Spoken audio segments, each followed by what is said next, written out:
बहुत बार हम देखते हैं कि मार्केट में कितने इस टाइप के कोर्सेज हैं। 21 दिन में अंग्रेजी सीखिए, 40 दिन में अंग्रेजी सीखिए। आप मुझे बताइए, रही बात एक फ्लुएंट स्पीकर बनने की और अपनी गलतियां सुधारने की, तो आपको बहुत बार हम देखते हैं कि मार्केट में कितने इस टाइप के कोर्सेज हैं। 21 दिन में अंग्रेजी सीखिए, 40 दिन में अंग्रेजी सीखिए। आप मुझे बताइए, अगर आप एक अंग्रेज को हिंदी 21 दिन में सिखा सकते हैं? आप खुद से पूछिए पहले। 21 दिन में किसी को कोई भाषा सिखाना उतना ही नामुमकिन है जितना कि किसी अंग्रेज को हिंदी सिखाना। बिल्कुल भी पॉसिबल नहीं है कि आपको 40 दिन में कोई अंग्रेजी सिखा दे, तो इस ट्रैप में बिल्कुल भी मत फंसिएगा। जब आप इंग्लिश को अपनी आदत बनाते हैं और जब आप अपनी इंग्लिश में सोचना शुरू करते हैं, तब जाके आप एक अच्छे स्पीकर बनते हैं। और इसमें 1 साल भी लग सकता है, 2 साल भी लग सकता है, 3 साल भी लग सकते हैं। हम बचपन से हिंदी बोलते आ रहे हैं, तभी तो आज हम हिंदी में इतने अच्छे फ्लुएंट स्पीकर हैं। मैं ये भी नहीं कहूँगी कि मैं हिंदी में बहुत फ्लुएंट हूँ, क्योंकि मैंने हिंदी को अभी अपनी आदत नहीं बनाया है। मेरी भाषा 2 हैं, हिंदी और इंग्लिश। रही बात एक फ्लुएंट स्पीकर बनने की और अपनी गलतियां सुधारने की, तो आपको एक मेंटोर की ज़रूरत ज़रूर पड़ेगी। अगर आप सोचें कि आप यूट्यूब देख के, बुक्स पढ़ के आप एक अच्छे स्पीकर बन सकते हैं, तो ये भी कंप्लीट मिथ है। कोई भी बुक खरीद के, कोई भी नेटफ्लिक्स का सीरीज देख के, कैप्शंस रट के, ग्रामर के रूल्स रट के आप स्पीकर नहीं बन सकते हैं। All you need is the spoken English practice and a good mentor who can teach you practically. दुनिया में हजारों टाइप के टीचर्स हैं जो आपको ग्रामर के रूल्स सिखाते हैं, लेकिन उनसे ये पूछिए कि अगर आप इज एम आर भी पढ़ा रहे हैं तो हम इसको बोलें कैसे, इसकी क्या ज़रूरत पड़ती है। सिर्फ ये बता देना कि सिंगुलर के साथ इज लगता है, प्लूरल के साथ आर लगता है, आपका मोटो सॉल्व नहीं करेगा। आपको ये देखना है कि आप अगर इज एम आर भी पढ़ रहे हैं तो क्यों पढ़ रहे हैं और बोलने में इसको कैसे यूज करेंगे, क्या ज़रूरत है इज एम आर पढ़ने की। माय नेम इज सोनाली और मैं लखनऊ से हूँ। हज़ारों मिडिल क्लास लड़कियों की तरह मैं भी एक मिडिल क्लास लड़की ही हूँ, और बचपन से मैंने भी एक सपना देखा था कि बहुत सक्सेसफुल बनना है, बहुत आगे जाना है लाइफ में, अपने पेरेंट्स को प्राउड फील कराना है। लेकिन उस टाइम पे इतना ज़्यादा अवेयरनेस बच्चों को नहीं होती थी कि ग्रेजुएशन के बाद करना क्या है, कौन से फील्ड में जाना है। मुझे ये भी नहीं पता था कि कौन से फील्ड में ज़्यादा स्कोप है। मेरे फादर मुझसे ज़्यादा खुश थे इस बात से कि मेरा पढ़ाई में बहुत ज़्यादा इंटरेस्ट है। मेरे फादर ने मुझे इतना सपोर्ट किया, इतना ज़्यादा सपोर्ट किया, मुझे लगता है शायद ही कोई ऐसा फादर होगा जिसने अपनी बेटी को 10th के बाद ही ड्राइविंग भी सिखाई, स्पोकन इंग्लिश भी सिखाई। उनका जो पुश था मेरे लिए, वो उसी का रिज़ल्ट है कि मैं आज यहाँ पर खड़ी हूँ। अ, हमेशा वो मुझे पुश करते थे कि नहीं, तुम्हें कुछ अच्छा करना है।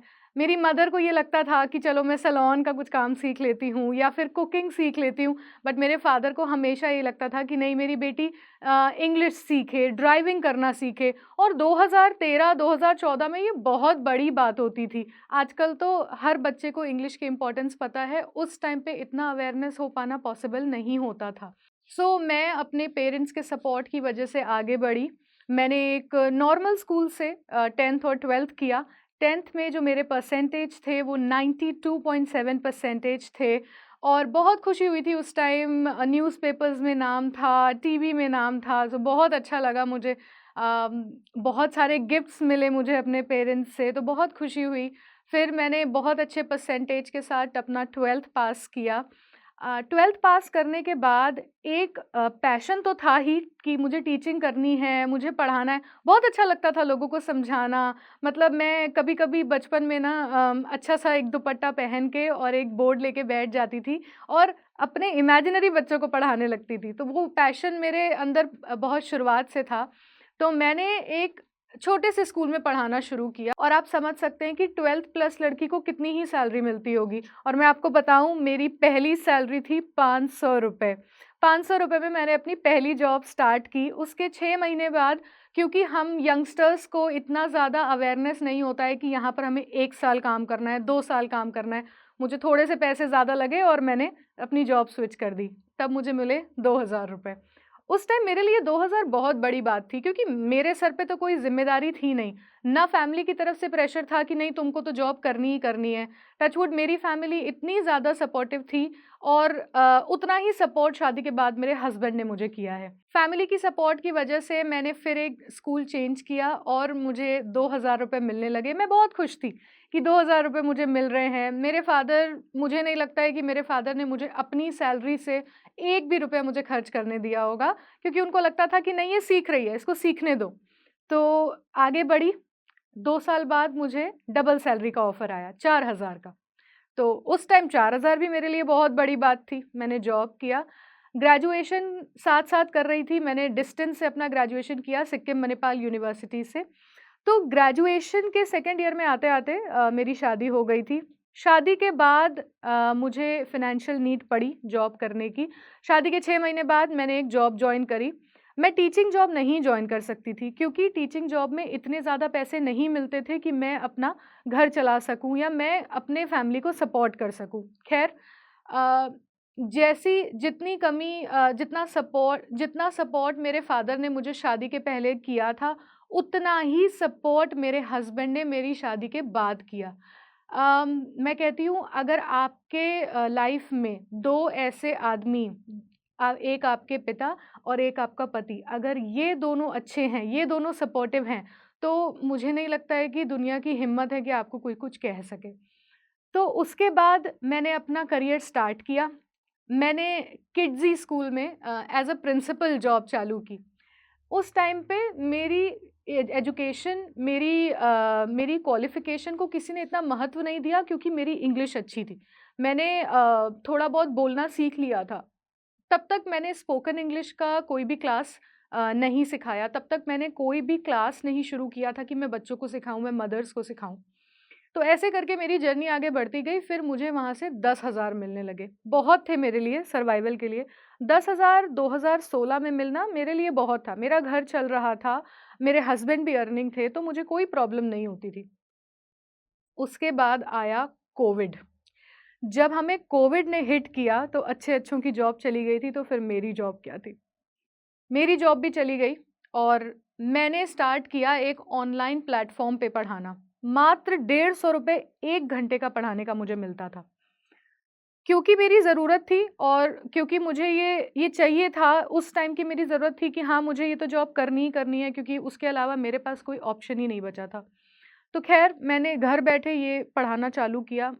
मैं जिस तरीके से पढ़ाती थी, मेरे हस्बैंड मुझे रोज़ देखते थे, ऑब्ज़र्व करते थे कि इतना अच्छे से स्पोकन इंग्लिश समझा रही हो, बच्चे को क्या मतलब हर एक टॉपिक बच्चे के दिमाग में फ़ीड हो रहा है। उनको ये पता चलता था कि मेरी टीचिंग क्वालिटी बाकी लोगों से अलग है। तो मैंने एक ऑनलाइन प्लेटफ़ॉर्म के साथ जॉब स्टार्ट करी, जिसके एज़ अ फ्रीलांसर मुझे 150 रुपए मिलते थे काम करने के। 150 रुपए इसलिए भी नीड के हिसाब से ठीक थे क्योंकि आपको कोविड के टाइम पे खाली अपने सर्वाइवल भर की ज़रूरत होती थी। आपको बाहर नहीं जाना, बाहर कुछ मिल नहीं रहा है या फिर कोई नए कपड़े नहीं खरीदने, तो वो 150 रुपए बहुत होते थे 1 दिन के। तो ऐसे करके मैंने अपनी जर्नी स्टार्ट करी और मेरे हस्बैंड ने मुझे सजेस्ट किया कि मैं बैठा हूँ, मैं तुम्हें सपोर्ट करूँगा, तुम अपना एक ऑनलाइन चैनल चालू करो। फिर भी मेरे दिमाग में ये नहीं होता था कि नहीं, मैं इसको कैसे छोड़ दूँ? अगर मेरा ऑनलाइन बिज़नेस नहीं चला तो? क्योंकि हम मिडल क्लास वालों के सपने तो बहुत होते हैं, लेकिन उन सपनों को टूटते हुए देखना भी बहुत बड़ी बात होती है और हमें रिज़ल्ट के लिए तैयार रहना पड़ता है। हमने हमने एक ब्रांड बनाया इंग्लिश विद सोनाली। बैठे-बैठे मैंने एक इंस्टाग्राम पेज बनाया क्योंकि मेरे हस्बैंड ने बोला कि ये तुम डिज़र्व नहीं करती हो। उसके बाद मैंने जब ये पेज बनाया, तो मेरा मेन फ़ोकस यही था कि मैं छोटे-छोटे बच्चों को इंग्लिश सिखाऊँगी। धीरे-धीरे जब मेरा चैनल बढ़ने लगा, तो वो लेडीज़ जो घर के बाहर नहीं जा सकती हैं, उन्होंने मुझे अप्रोच करना स्टार्ट किया, "मैम आप हमें सिखाओगे?" मैंने कहा, "बिल्कुल, बिल्कुल सिखाऊँगी।" ऐसे करके हमने धीरे-धीरे काम करना स्टार्ट किया। मेरी अर्निंग बढ़ती गई। और मैंने अब धीरे-धीरे पैसे जोड़ना चालू किया। जैसे-जैसे पैसे जुड़ते गए मैंने उसी बिज़नेस में पैसा लगाना शुरू किया क्योंकि एक ऑनलाइन बिज़नेस को चलाना बहुत एफर्ट भी लगते हैं और सेम टाइम पे आपको उतना ही पैसा या उतना ही कैपिटल भी चाहिए होता है। तो मैंने वो जॉब भी नहीं छोड़ी और दूसरी तरफ मैं ऑनलाइन भी पढ़ा रही थी। धीरे-धीरे करके जैसे-जैसे सोशल मीडिया पे मेरा प्रोफ़ाइल बढ़ा, मुझे इंटरनेशनल स्टूडेंट्स मिलने लगे। मेरे 2 स्टूडेंट्स जापान से थे जिनको इंग्लिश बोलना नहीं आती थी। इंडियंस थे लेकिन इंग्लिश बोलना नहीं आती थी। उन्हें कोई एग्ज़ाम देना था जिनकी उसे पर्सनल क्लास चाहिए थी। मेरा पहला पर्सनल बैच था जिसके मैंने 6,000 रुपए चार्ज किए थे। वो 6,000 रुपए पाके मुझे इतनी खुशी होती थी कि ये मेरे पास आ रहे हैं, मैं किसी की नौकरी नहीं कर रही हूँ, ये मेरे पास आ रहे हैं। ऐसे कर के हमने एक बैच स्टार्ट किया। पहला बैच जो था वो कोविड के टाइम पे स्टार्ट हुआ और वो 2,000 रुपए जो पहले बैच के मिले थे वो भी लेने मेरे हस्बैंड को कहीं जाना पड़ा था, वो भी 10 किलोमीटर दूर। वो हमें ऑनलाइन नहीं आए थे। खैर स्ट्रगलिंग फेज़ था, सबके साथ आता है। हम आगे बढ़े, हमने हार नहीं मानी। 1 साल हो गया, मेरा प्रोफ़ाइल 25,000 फॉलोवर्स पे पहुँच गया। बहुत खुशी हुई कि बहुत आगे काम बढ़ रहा है, लेकिन इस प्रोफ़ाइल पे और भी काम करना था। जैसे-जैसे क्लासेस बढ़ने लगी, मुझे एक जॉब ऑफ़र आया, वो भी यूएस से, कि आपको शाम को 6:30 बजे अपना काम चालू करना है और सुबह 3:30 बजे आपका काम खत्म होगा। मैंने कहा इंटरव्यू दे के देखते हैं, हो सकता है सिलेक्शन हो ही जाए। मेरा सिलेक्शन हो गया। सिलेक्शन हुआ तो अब मेरे पास 2-2 ज़िम्मेदारियाँ, नाइट शिफ्ट और दिन में मेरे क्लासेस। 3 साल पूरे हो चुके हैं और आज भी मैं डबल शिफ्ट में काम करती हूँ। डबल शिफ्ट में काम करना उतना टफ़ नहीं होता है जितना लोगों को लगता है। काफ़ी लोगों ने मुझे दया की नज़र से देखा, अरे बेचारी दिन-रात काम करती है। लेकिन मेरे हस्बैंड, मेरे फ़ादर मुझसे सिर्फ़ एक बात कहते थे कि तुम जो अपना फ्यूचर देख पा रही हो, वो ये नहीं देखेंगे। तुम्हें जब तक तुम्हारा माइंड, तुम्हारा शरीर तुम्हें इजाज़त दे रहा है, तुम ये काम करो। उन्होंने मुझे टूटने नहीं दिया। जब आप नाइट शिफ्ट में काम करते हो, तो आपकी पर्सनल लाइफ़ भी उतनी ही इफ़ेक्ट होती है, जितनी आपकी प्रोफ़ेशनल लाइफ़। फीमेल बॉडी के लिए रात में काम करना बहुत मुश्किल होता है। मेरे बॉडी में बहुत सारे चेंजेज़ आए। लेकिन फिर भी मैंने हार नहीं मानी। आज 3 साल हो चुके हैं और मैं डबल शिफ्ट में काम करती हूँ। दिन में 12 से 5 बजे तक ईडब्ल्यूएस के क्लासेस चलते हैं। 6:30 से 3:30 मैं एक कॉर्पोरेट जॉब करती हूँ। ये मेरा जो स्ट्रगल का सफ़र है और इस स्ट्रगल ने मुझे इतना कुछ दिया कि जब मेरी शादी हुई थी ना, तो मेरे पास एक बेड भी नहीं था। एक एल शेप का सोफ़ा था जिसे मिला के हम सोते थे और आज ऐसी स्टेज है कि आज जो भी है आपके सामने ही है और मैं नहीं बताऊँगी कि मैं बहुत आगे बढ़ चुकी हूँ, अभी मुझे और आगे जाना है। लेकिन ये एक ऐसी जर्नी है जहाँ पर हम दोनों ने या मैं ये कहूँ कि मेरे पेरेंट्स ने, मेरे हस्बैंड ने और मैंने मुझे 0 से 100 तक खड़ा किया है। तो मैं बस आपसे ये कहना चाहूँगी कि मेरी वीडियो में आपको जितने भी स्ट्रगल्स दिखे हैं, चैलेंजेस दिखे हैं, तो अगर मैं ये कर सकती हूँ इतने स्ट्रगल्स के बाद, तो आप भी कर सकते हैं। और जितने भी लोग आपको ये कहते हैं कि अरे! तुम इतना काम करते हो, अरे! तुम ये करते हो, प्लीज़ उन लोगों को अपनी सक्सेस के आगे मत आने दीजिए। आप सक्सेसफुल तब बन सकते हैं जब आपके दिमाग में ये सेट है कि हाँ, मुझे यही करना है। ऑल यू नीड इज़ जोश इन योर लाइफ।